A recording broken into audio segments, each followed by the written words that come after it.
ẹ̀yin àgbàlẹ́ ní ẹ̀tún ní túmọ̀ nù gbó òṣìṣẹ́ ọwọ́ ní túmọ̀ àlèdè òyà ní túnú obìnrin yà abiyamọ ò ní fún gbàjámọ́ ọmọ rẹ̀ kọ́ mọ́ tu ẹ wá níbi nǹkan bá ta kókó tó dí kókó ọlẹ́ni tí tu àkàndá ló rọ̀rọ̀ lẹ́nu bíi tejò àjàó àró irúnmọlẹ̀ ìpadàbọ̀ ọ̀ràn míyàn mo kí gbogbo ọmọ kú òtù òjìrè bí pátá ńlé lóko lódò lẹ́yìn odi àjíǹde arọ́ máa jẹ́ nbí òní bá yín ìbànújẹ́ òní kàn yín àṣìṣe òní bá yín pawọ́pọ̀ ṣe nínú ọ̀rọ̀ ìdílé yín ọ̀rọ̀ ìgbésí ayé yín lágbára Ọlọ́run àti kíra wa pa kú oríire à ń tẹ́ tùfàjà ò sí ń bẹ̀ àwọn ọmọ yáwọ́ ta ìṣẹ́ ẹ̀lẹ̀ ahoro wọ́n ti gbòmìnira wọ́n wà nílé ìwòsàn tiléeṣẹ́ ológun wọ́n ń fara nísinmi wọ́n gbà tọ́jú lọ́wọ́ gómìnà Ṣèyí Mákindé ní àwọn ó wò wọ́n fódìdí wákàtí 48 lẹ́yìn ìgbà náà àwọn ó sọ pé kíléeṣẹ́ ológun kí wọ́n fà wọ́n lé àwọn lọ́wọ́ èyí ò ní pé kí wọ́n fà wọ́n lé ìjọba ìpínlẹ̀ Ọ̀yọ́ lọ́wọ́ bóyá lọ́jọ́ ajé àwọn wá ṣe àsopọ̀ bí wọ́n ṣe darapọ̀ pẹ̀lẹ́bí wọn bí wọ́n ṣe darapọ̀ pẹ̀lú ya bí wọ́n ṣe darapọ̀ pẹ̀lú bàbá báwọn ọlọ́kọ bí wọ́n ṣe fojú kan ọkọ wọn padà gómìnà sọ wípé ọmọ kékeré kan bẹ́ẹ̀ tí ń pariwo ìyá òun ìyá òun ìyá òun ẹ gbọ́ ẹgẹ́sì ń kẹsẹ̀ ní tàpá ta ni wọ́n kiri bọ̀ níkùn tí ò ní fàbínú yọ ọmọ ọdún 2 láyé ìgbà tiwa ó wà lẹ́nu ọyàn àwa ire wodidi ọdún 3 gbáko ńlá ìmúmú láyé àyà wa àyè lọ́dà ayé èbó tẹ́ ń dojú egbò délẹ̀ àwọn ọmọ ìsẹ̀yìn ọ̀fẹ́ fọmọ lọ́yàn mọ́ ẹ̀fọ́ ọmọ lọ́yàn ẹ̀fọ́ ọmọ lọ́yàn ẹ má gbọ́yàn lẹ́nu ọmọ oṣù kan ẹ̀fọ́ ọmọ lọ́yàn mú o ẹlòmíà ló lè fọmọ lọ́yàn jọ oṣù 6 lọ mi ò lè jẹ́ kọ́ mú mi ó dà wálẹ̀ òkú ìyà bàbá máa fún wọn lọ́yàn dáadáa ọ̀rọ̀ ẹnu ààrẹ adásáká àwọn èèyàn gbọ́ mi wá ní Mr. Awikonko ọ̀rọ̀ dásáká lẹ́nu yín wọ́n mú yàn pé ní mọ́ mi ròyìn gbà náà ìmàmọ́ gbé àpótí wá bá wọn pé ń mú yàn ń mú mú mo kí gbogbo àwọn òbí àwọn ọmọ kéékèèké ìpẹ́ ẹ kú oríire ẹ kú ìwọ̀nà ẹ kú ara yá ìbànújẹ́ ò ní dàpọ̀ mú mi ayọ̀ yín láṣẹ Èdùmàrè oríire tó wọlé kò tún jáde mọ́ lágbára Ọlọ́run ṣé àgbàgbé bí ọba nídìí obìnrin kì í jẹ́ kúmọ́lú àwọn gbólóhùn bíi mélòó kan bẹ tá a fẹ́ béèrè lọ́wọ́ gómìnà ìpínlẹ̀ Ọ̀yọ́ onímọ̀ ẹ̀rọ Ṣèyí Mákindé lóòótọ́ lánàá ńgbà tí àwọn akin ọmọ iléeṣẹ́ ológun wà nínú igbó wọ́n ní gómìnà bọ̀rọ̀ campaign lọ Bauchi ìyá ń ronú ọmọ ń roka òkú ọ̀pápọ̀ mọ́yàwó òkú retẹ́ ìyàwó gba ṣọ́ọ̀ṣì lọ ntọ́ba kọ́lá wọlé ọ̀bá kọ̀rọ̀ dé àrùn tí ń ṣe lè ń bá jẹ́ ọ̀sọ́mọ rẹ̀ lè ń bá jẹ́ ń sunkún owó ọmọ ń sunkún ọkọ̀ kóńkó jábélé ẹ̀rílẹ̀ ayé ìbí ẹlẹ́kùn ti ń sunkún láláyọ̀ tí ń yọ̀ ìbànújẹ́ nìkan ò túlù ntọ́sẹlẹ̀ láwòrán ìṣẹ́ ẹ̀lẹ̀ kò dí campaign lọ́wọ́ kò sí wàhálà bọ́bá ti wù kálukú kí kálukú ọmọ ṣe láti wù á ká máa wùwà adákẹ́dájọ́ ń wò wá tọ́mọ̀ dá tí ò ní fì síbì kan Ọlọ́run wo gbogbo wa látòkè lágbára Ọlọ́run ò ní fi wá ṣe àpẹẹrẹ ẹbú mọ̀ wá la ní gbólóǹbí mélòó kan tá a fẹ́ béèrè lọ́wọ́ ẹnjìnìá Ṣèyí Mákindé nínú ọ̀rọ̀ tí Ṣèyí Mákindé sọ ńgbà tó lọ wo àwọn ọmọ yìí nílé ìwòsàn tiléeṣẹ́ ológun èmi ọmọ pé Ṣèyí Mákindé ó sọ wípé ọ̀rọ̀ tó délẹ̀ yìí kì í sí ọ̀rọ̀ ká máa di ẹ̀bi lé ẹnìkan lórí ńlágbájá lọ́jẹ̀bi kàmẹ̀dùn lọ́jẹ̀bi làkàṣègbè lọ́jẹ̀bi pé ọ̀rọ̀ ká fọwọ́sowọ́pọ̀ la wà yìí ọ̀rọ̀ ń bẹ tá a máa sọ tí gómìnà Ṣèyí Mákindé sọ sẹ́yìn níbi tó ti ń tì í sí Bọ́lá Ahmed Tinubu àtijọba àpapọ̀ páwọn ni wọ́n orchestrate ìjínigbé tó ṣẹlẹ̀ nípínlẹ̀ Ọ̀yọ́ àbí kí nìyẹn túmọ̀ sí pé kò tí ì tó wákàtí 24 tó ń dìklíà pé òun fẹ́ díje fúnpò ààrẹ náà nìjínigbé ọ̀hún ṣẹlẹ̀. nìyẹn túmọ̀ sí wípé láti disrupt intention o ambition o ńlọ́jẹ́ kí ìjínigbé ọ wáyé bóyá wọ́n mọ̀ bóyá ìjọba àpapọ̀ ló jí ọmọ gbé. àwa náà rò sí Ṣèyí Mákindé náà pé kọ́mọ̀ jẹ́pọ̀ náà lọ́fẹ́ fi ṣòṣèlú láti ìbàjọba àpapọ̀ ló kọjá gbogbo síbi tá a ronú lọ. ẹni tó bá fẹ́ parọ́ ló kù àtàwọn àtẹ̀yìn àjọ òró sọ̀tún àjọ òró sósì gbé pọ́n ṣàkókò ìdí ọjọ́ gàtẹ́ kọjọ́ gàtẹ́ eégún àtiró wọlé èèyàn àtiró yan jáde ẹ bá jẹ́ ntọ́jọ́ lọ́gbọ́n yọ ọmọ wípé eégún àtiró tó wọlé òun ó ṣeéṣe kó dòun lè yan àtiró tó jáde yìí àti pé bàbá bá já lẹ́nu sà tọkànra mọ́ tí ń fa ìkùrà tí ń dẹ́ béèyàn bá jẹ́ tó ní làákàyè tọ́lọ́gbọ́lọ́ pípé tó ní ọgbọ́n ó yẹ kó mọ̀ wípé bájà yìí ọ̀bá lé nǹkan débẹ̀ ó kẹ́ fi nǹkan bẹ̀. báwa ò bá sọ̀jọ̀gbọ́n òye yé mi páàkì ń sòmùgọ̀ ọlọ́run kẹwa ó fún wa lóore ọ̀fẹ́ bíntín bí ò tiẹ̀ pọ̀ ìyẹn túmọ̀ sí pé ntọ́ bá mú mi tí ń bá ronú gbọ̀nà ibì kan lọ àwọn ọ̀jọ̀gbọ́n kan náà tó ronú gbàgbé lọ wọn ò ní fi ìrònú ọ̀hún sọ́wọ́ èmi àgọ̀ nìkan sẹ́yìn mo ti ń béèrè pé question ń bẹ láti béèrè lọ́wọ́ Ṣèyí Mákindé kí ló dé tó ní confident pa máa rá àwọn ọmọ yẹn gbà láyọ̀ àtàláfíà ẹ farabalẹ̀ bí ìyàwó tó fowó ọbẹ̀ dájọ́ number 1 ìpínlẹ̀ Bauchi ní Ṣèyí Mákindé wà ń gbà tí wọ́n rescue àwọn ọmọ yìí kí wàá ní Ṣèyí Mákindé sọ tẹ́lẹ̀tẹ́lẹ̀ tá a fi la ní béèrè láti béèrè lọ́wọ́ rẹ̀. now bẹ́ẹ̀ bá gbàgbé ọ̀rẹ́ wa good morning daddy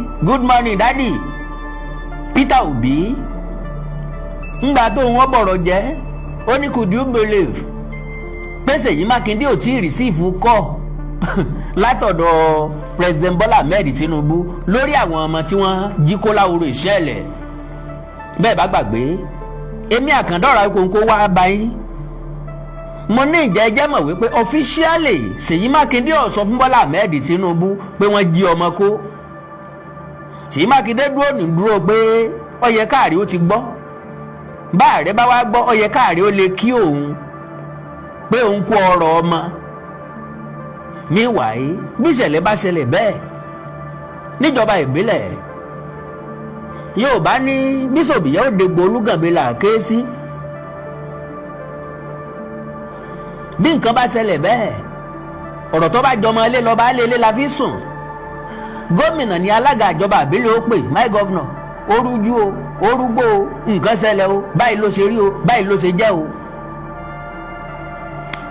Ṣèyí Mákindé ò lè dìmẹ̀ fit láti dá nọ́mbà President Bọ́lá Ahmed Tinubu ààrẹ òfojó tí ẹ gbé kà ààrẹ wo wípé well nínú 36 governor ìkan péré lọ jẹ́ ṣùgbọ́n ọmọ 39 olùkọ́ méje èèyàn ńlá èèyàn tọ́pọ̀ ni wọ́n because nínú àwọn ọmọ 39 ẹ lè sọ fún mi pé kò sí mílíọ̀nìà láàrin wọn kò sẹ́ni tó lè bá mi proof ẹ̀ torí pọ̀ kò sẹ́ni tó mórí olóyè nígbà ìwé ńgbà táwa náà wà ń kékeré àwọn àgbà kan mọ̀ kàn wá ń kó òrórí ẹ̀ kẹlẹ̀ sí wọ́n mọ̀ gbá wá ń di òrí díẹ̀ kẹ̀dẹ̀rẹ̀ wọn ò ní mọ̀ wípé orí òkìkí orí ọlá làwọn ń gbá ńgbà kékeré òun àwọn ọmọ ẹ̀ ò ní la tí wọ́n là kọjá òun kí wọ́n mọ̀ wá jẹ́ èèyàn lọ́la èèyàn ńlá pọ̀ láàrin wọn ńlọ́jẹ́ kí wọ́n rí ṣòro nbí tí ọba ti sógo ni ò sógo nbí tógo bá ti wà ogun bẹ́ẹ̀nbẹ́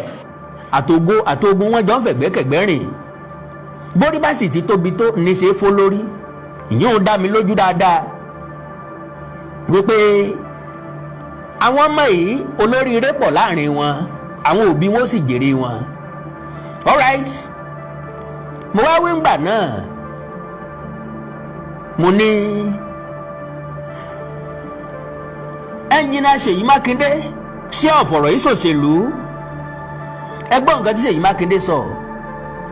Ọ̀yọ́ school abduction came hours after my 2027 presidential declaration. ìyẹn Ṣèyí Mákindé ló sọ bẹ́ẹ̀.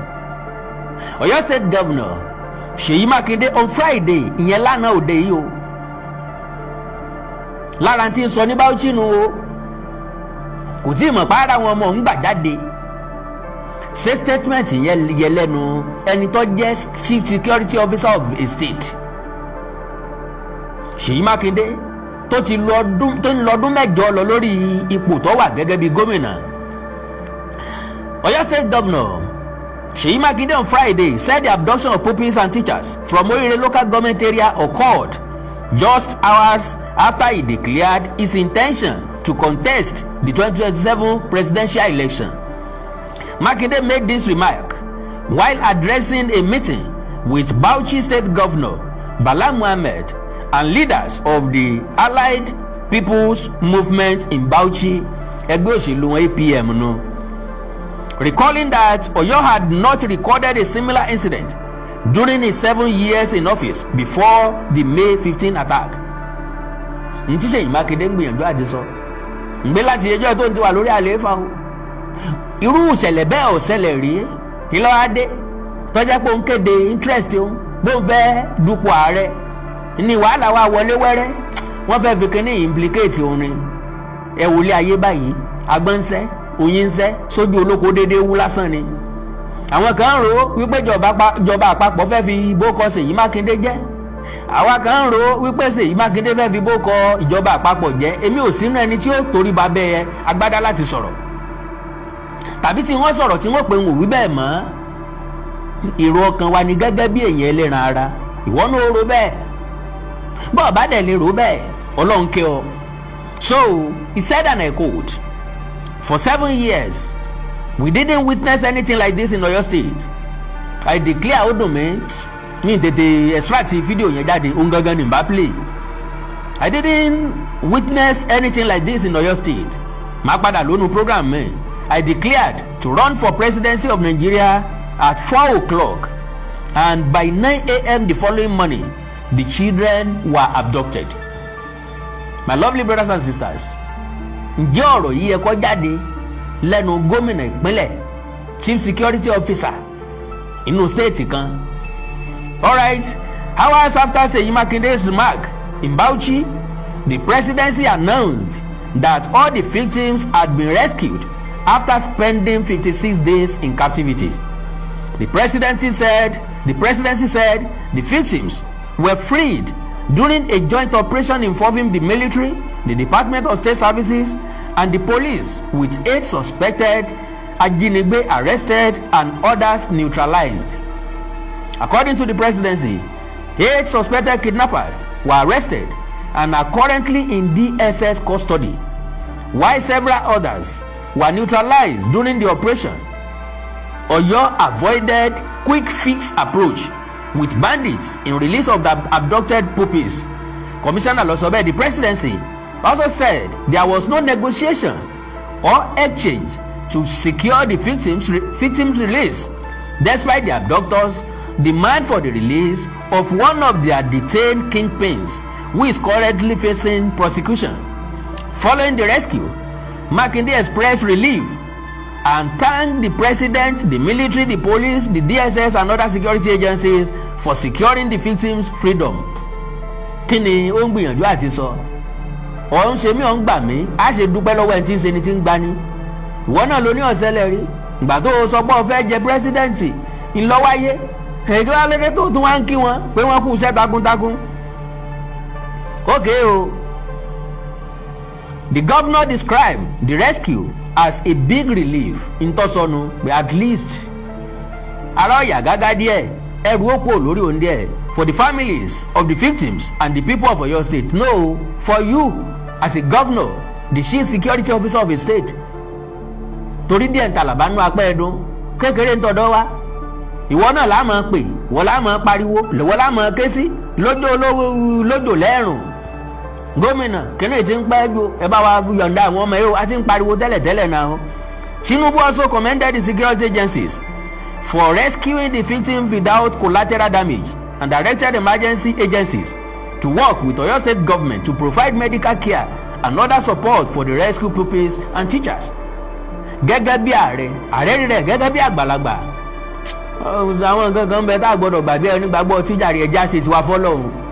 Ẹ̀yin tọ́rọ̀ kàn ẹ̀yin tẹ́ wà nígbànú tọ́jú ẹ kọ́kọ́ handle àwọn ọmọ yìí ẹ bá wa tọ́jú wọn ẹ fún wọn therapy.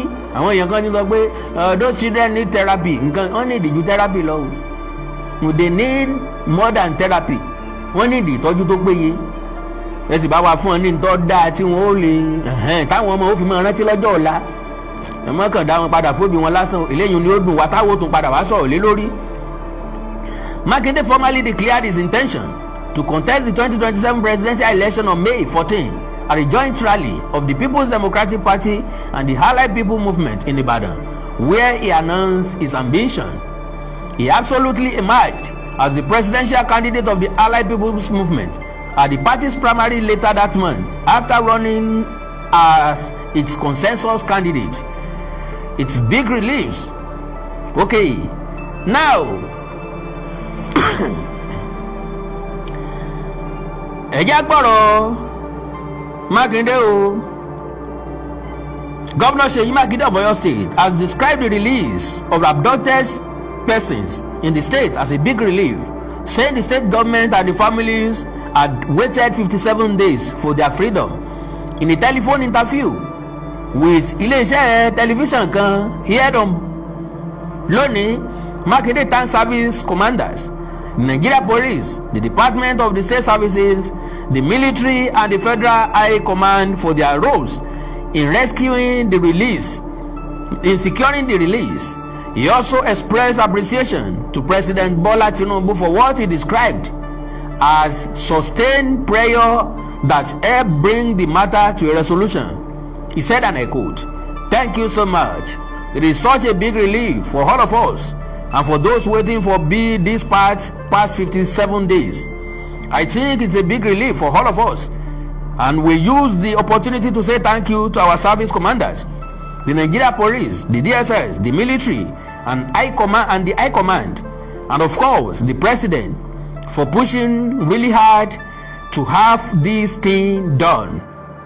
Makinde said he was overjoyed by the development, but noted that he would speak further once he had gathered his thoughts.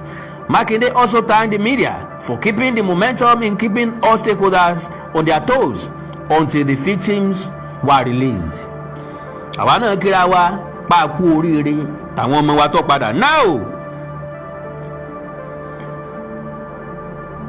okay, ọ̀rọ̀ mẹ́mẹ́ o.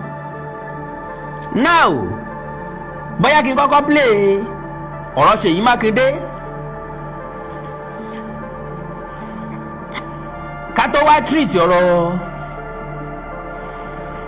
Peter Obi tó ní, can you imagine presidency ò tí ì pé Ṣèyí Mákindé. Yorùbá ní bókè ọ̀bá lọ bá mọ̀ọ́mọ̀ fún rẹ̀ rí bókè. Èèyàn méjì ò kì í jẹ̀bi kíkí. Bọ́ bá ní lágbájá ò kí mi tàbí tàgbẹ̀dù ò kí mi, wọ́n á ní kí ló dé tí wọ́n náà kọ́kọ́ kí. Bí ó bá kọ́kọ́ kí ọ, tí wọ́n bá kọ́kọ́ kí, kò sí ní tó burú ńbẹ̀. Káró sọmọ́dì, káròdì má sọ kídi ọmọ ti gbófo. Ṣèfínì wọn ìjìjà kíkí. Now, ẹ máa gbọ́ o, after the Oríire rescue, is Ṣèyí Mákindé still waiting for the presidential phone call? Ṣèyí Ọládẹ̀jọ lọ́kọ́, Lagos APC chieftain. Ọ̀rọ̀ kì í bẹ̀ ló jẹ́ kí n mú wá. Kò sọ̀rọ̀ tí mo mú wá tí ò ní túmọ̀. The successful rescue of the Oríire abductees is a moment of relief for every well-meaning Nigerian. We rejoice with the parents, families, and the peoples of Oyo State whose prayer have finally been answered. We salute the gallant officers and men of our security agents whose courage, professionalism, and painstaking intelligence-led operations made the rescue possible.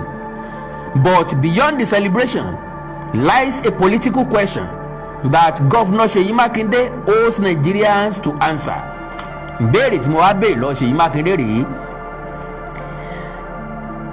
because nígbà tí mo sọ bẹ́ẹ̀ ń jó ní comment section ẹnìkan ti sáré ta sí mi, Mr. Wikogo, why you talking like a kid? Tí federal government ò bá wà aware, ta ló ń control àwọn ọlọ́pàá, ta ló ń control sọ́jà, that means president wà aware nìyẹn. Mo ní president wà aware, ó yàtọ̀ sí wípé wọ́n inform presidency formally. Òkú tí ìṣe tẹni ọjọ́ tọ̀fọ̀, iṣẹ́ tí wọ́n bá bẹni sí tó ń ti yìn ní rìn, èyí tí wọn ò pe ní síta jẹ́ tó ń ti yà ní rìn, kọ́ọ̀sì dìmáàndì kí Ṣèyí Mákindé ó kí fóònù mọ́lẹ̀, hello sir, my president, ìṣẹ̀lẹ̀ báyìí la mọ̀ rí nípínlẹ̀ Ọ̀yọ́ o, ẹ dákun o, ẹ gbà wá o. ẹ ń bá tó nígbà náà lásán fọ̀rọ̀ lọ, ẹ gbà wá o. Ìyẹn ni pé wọ́n sọ formally, bọ̀ kẹ́yìn ọkàn máa sọ ọ̀fẹ́ ṣènáwó nìsín, wọ́n sọ wípé ẹ yẹ káwó kó gbọ́, after all mo ṣàgbóló lórí rédíò, ó ṣe mo ti gbọ́, wọn kàn wá ní kọ́sì dìmáàndì kó pè mí, ẹ ló wá Wikogo, mo fẹ́ celebrate báyìí báyìí o, mo fẹ́ ṣe nǹkan báyìí báyìí o, lọ́jọ́ báyìí báyìí o, yóò wù mí kọ́ wà ń bẹ́ o, ṣèfínì o invite mi nù, bí wo ti ẹ̀ rí invitation náà máa gba invitation ẹ̀ máa onínáwó ló pè mí o, ẹ pè síta òun ló pè mí ló invite mi, n ò yọjú náà wá o. So but beyond the celebration lies a political question that Governor Seyi Makinde owes Nigerians to answer. Is he still waiting for President Bola Ahmed Tinubu's phone call?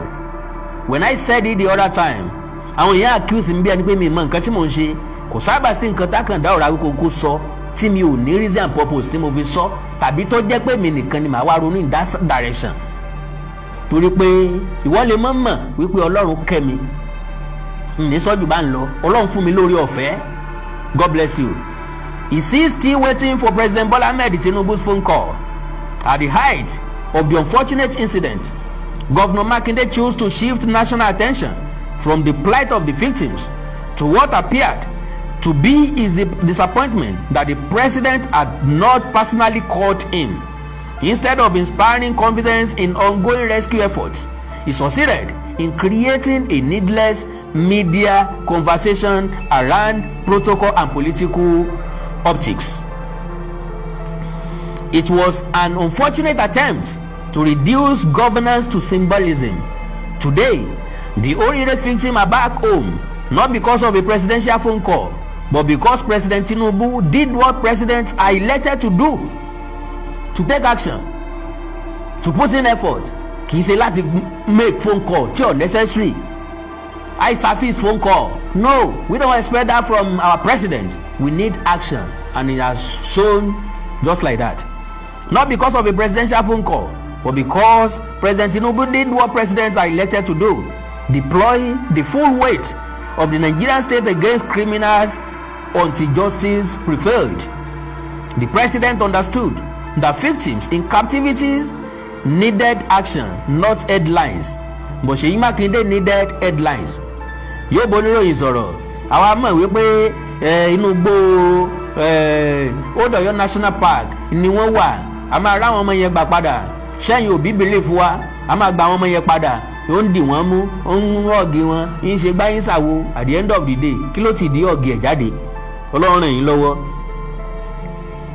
While political actors obsessed over who called whom, wọn Peter Obi nù táǹpẹ́ nìkan, kí ni impact Peter Obi, kí ni influence ẹ̀ lórí àrùn àwọn ọmọ tọ́jáde gbogbo nǹkan politics ní lọ́dọ̀ Peter Obi.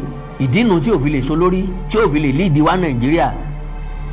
While political actors obsessed over who called whom, security agencies were painstakingly gathering intelligence, tracking criminal networks, coordinating operations, and risking their lives to bring innocent Nigerians home safely. That is leadership.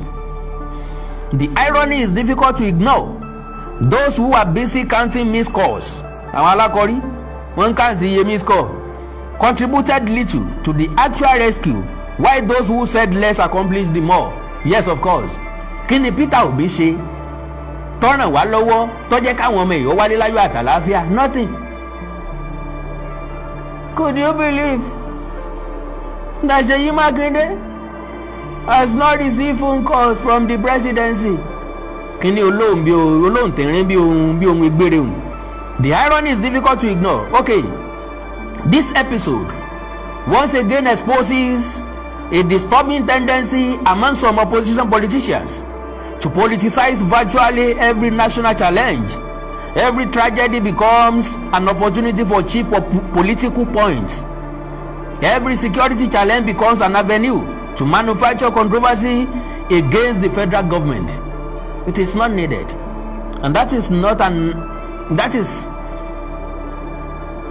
a symbol of a true leadership.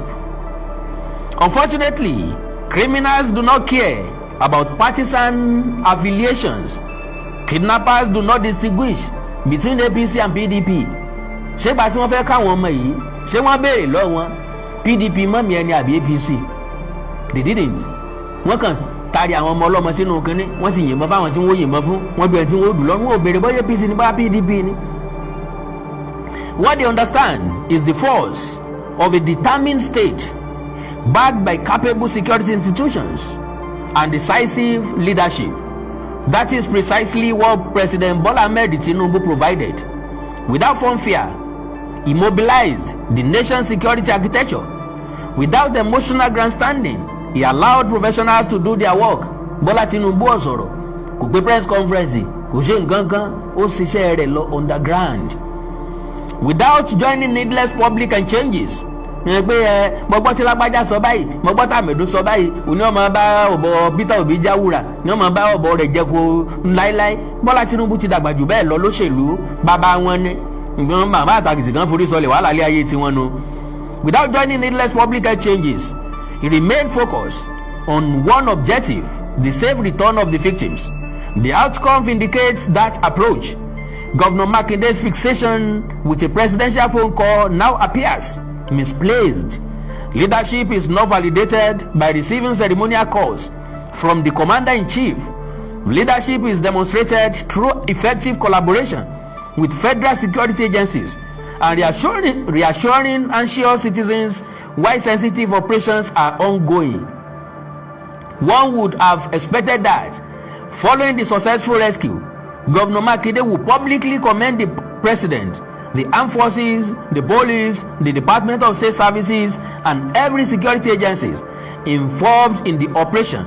Such statesmanship would have elevated public discourse above partisan politics.